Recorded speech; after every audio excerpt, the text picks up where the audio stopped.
Сьогодні легенді кримсько-татарського національного руху виповнилося б 84 роки. 24 квітня – день народження Віджії Кашка.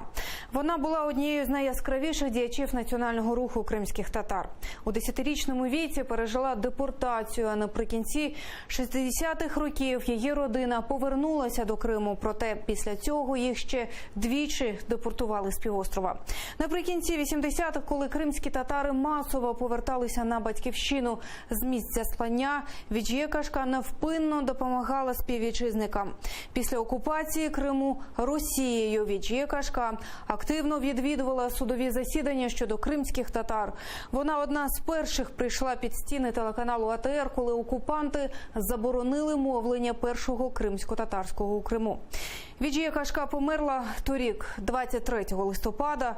Того дня окупаційні силовики за сфабрикованою справою про здирництво затримали Бекіра Дегерменджі, Кязімаметова, Асана Чапуха і Руслана Трубача.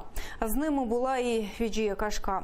Її серце не витримало. Вона померла у кареті швидкої.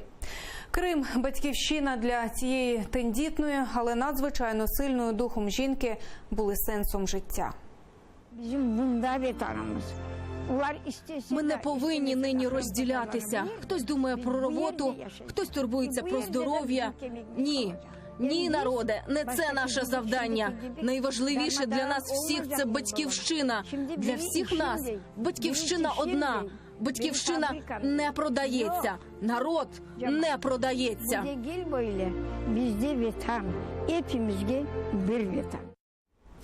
З нагоди дня народження Віджії Кашка в Криму відбувся молебень дуа.